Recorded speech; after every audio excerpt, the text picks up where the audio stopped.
Nos vídeos anteriores, chegamos a falar sobre as plantas em geral. E, inclusive, este vídeo pode ser considerado um spoiler para o de hoje. Falamos também das briófitas, que incluem o tal do musgo. Falamos das pteridófitas, a classe das samambaias, e também das gimnospermas, onde estão os pinheiros e as araucárias. Mas hoje, no nosso último vídeo sobre as plantas, vamos falar daquelas que são as mais completonas, as angiospermas. Então, fica ligado!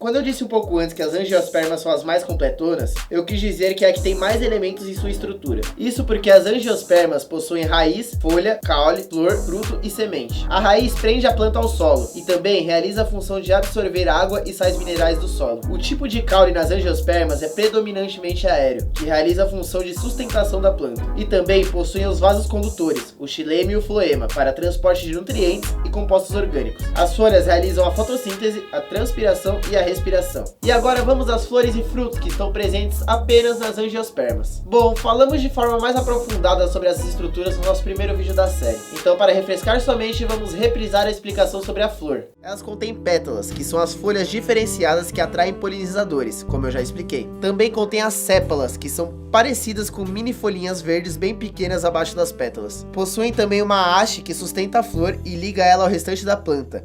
E esta parte é chamada de pedúnculo. E elas também possuem o receptáculo, que liga a flor ao pedúnculo e onde são inseridos elementos florais. Além disso, as flores possuem também estruturas reprodutoras, que definem se a flor é macho ou se é fêmea. Se possuir gineceu, é feminina. Se possuir androceu, é masculina. O gineceu é um conjunto de carpelos. É composto pelo estigma, pelo estilete e pelo ovário. Na reprodução, o estigma recebe o grão de pólen e se conecta ao ovário através do estilete. Sendo assim, o ovário se transforma em um fruto. E temos o androceu, que é um conjunto de estames. O estame é composto por uma antera, que realiza a produção de pólen, e também por um filete, que é uma haste longa e fina que sustenta a antera. Lembrou? Agora vamos aos frutos. O fruto em si pode ser chamado de pericarpo, que é dividido em 3 camadas. O epicarpo, que é a parede externa do fruto, ou seja, a casca. O mesocarpo, que é a parte intermediária e mais desenvolvida, e geralmente também a parte comestível, e o endocarpo, que reveste a semente, mas é tão fino que muitas vezes é difícil de identificar. E agora eu vou contar 2 curiosidades interessantes sobre os frutos para vocês. Primeiramente, fruto é diferente de fruta. Frutos são ovários desenvolvidos em qualquer planta angiosperma, enquanto a fruta é o nome que as pessoas dão para os frutos que são comestíveis. Olha que melancia engraçada. E a segunda curiosidade é que muitos frutos que amadurecem, assim como as flores, têm cores, aromas e sabores diferentes com a mesma finalidade. Eles chamam a atenção de animais que, ao comer os frutos, cospem as sementes, assim dispersando-as e dando origem às novas plantas. E é por possuir flor e fruto que elas são caracterizadas como angiospermas. Elas possuem mais de 250 mil espécies, que se adaptam aos mais variados ambientes. Ou seja, elas são as mais variadas da natureza. Podem ser bananeiras, palmeiras, orquídeas, soja, feijão, enfim, qualquer planta que tenha flor e fruto. Bom, as angiospermas podem ser divididas também em 2 grupos. Isso porque elas têm um negócio chamado cotilédone, que são as folhas embrionárias modificadas. Estes cotilédones são responsáveis pela transferência de nutrientes para a planta nos estágios iniciais de seu desenvolvimento. E o que divide ela nesses 2 grupos é o número de cotilédones que ela possui. Ela pode apresentar tanto um cotilédone, sendo assim uma monocotiledônea, quanto podem apresentar 2 cotilédones, sendo classificada como dicotiledôneas. Apesar de estes tais cotilédones serem difíceis de identificar a olho nu, é possível identificar qual planta é o que, reparando em certas características. Ou seja, você pode identificar se a planta é monocotiledona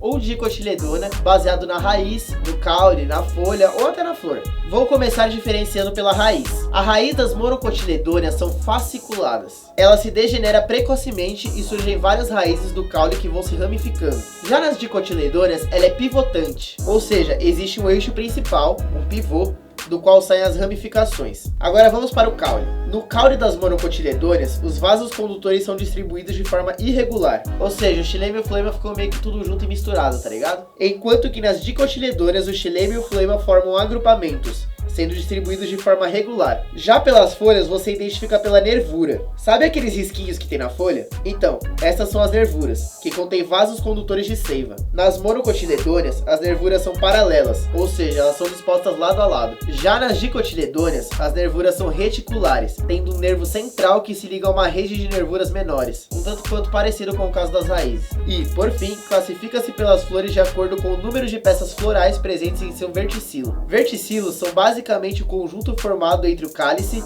a corola, o gineceu e o androceu. E as peças florais são o conjunto formado por pétalas, sépalas, estames e carpelos. No caso das monocotiledôneas, elas são todas trímeras, ou seja, suas peças florais são distribuídas entre números múltiplos de 3. Ou seja, se uma flor possui 3, 6 ou mesmo 9 pétalas, elas são consideradas trímeras e, logo, monocotiledôneas. Já no caso das dicotiledôneas, as peças florais são geralmente pentâmeras, ou seja, são distribuídas em múltiplos de 5. Existem alguns casos também de dicotiledôneas tetrâmeras, mas são minoria. São exemplos de monocotiledônea a bananeira, a palmeira, as orquídeas, e são exemplos de dicotiledônea o feijão, a soja, a laranjeira, o eucalipto, a goiabeira. E agora vamos finalmente à reprodução das angiospermas. Bom, é impossível falar sobre a reprodução sem antes falar novamente sobre a polinização. Uma angiosperma geralmente realiza a polinização cruzada, ou seja, o pólen vai da antera de uma planta para o estigma de outra planta. Mas também, em alguns casos, ela pode realizar a autopolinização, que é quando o pólen sai da antera da planta para ir ao estigma da mesma planta. A polinização cruzada é geralmente preferível, pois há maior variação de material genético. Inclusive, muitas vezes a própria planta desenvolve barreiras para impedir a autopolinização, como por exemplo, possuir um estame mais comprido para o pólen não conseguir alcançar o estigma, ou então nasce alguma estrutura que barra o caminho do estame ao estigma. Enfim, como a mais comum é a polinização cruzada, é dela que vamos falar. Enquanto nas gimnospermas a polinização é apenas anemofílica, ou seja, realizada pelo vento, nas angiospermas ela pode também ser realizada por insetos, entomofílica, por aves, ornitofílica ou por morcegos, quiropterofílica. E geralmente para cada planta é o tipo de polinização específico. Isso porque, no caso de animais polinizando, eles são atraídos principalmente pelo néctar que existe na flor. E, claro, por outros fatores, como odor e aparência coloridona. Tais fatores podem estar presentes ou ausentes dependendo do polinizador. Por exemplo, nas plantas em que a polinização por vento, não há necessidade de haver odor ou néctar. Enquanto que nas que os morcegos realizam a polinização, o odor é mais intenso que normal e as cores claras. Assim como nas outras plantas, na angiospermas a reprodução tem metagênese,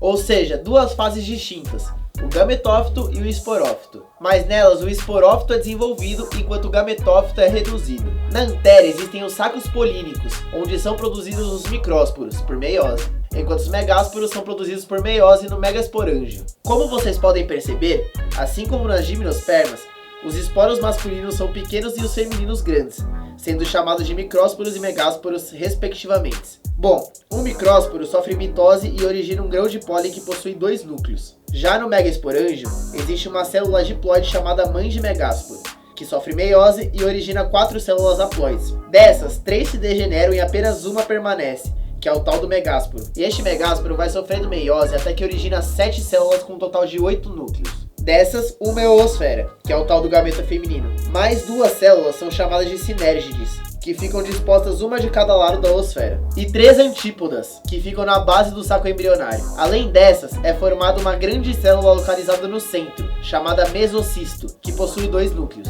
Bom, quando o grão de pólen chega ao estigma, seja lá como for, ele se desenvolve e forma um tubo polínico, que cresce em direção ao óvulo. Bom, lembra que eu falei que o grão de pólen possui 2 núcleos?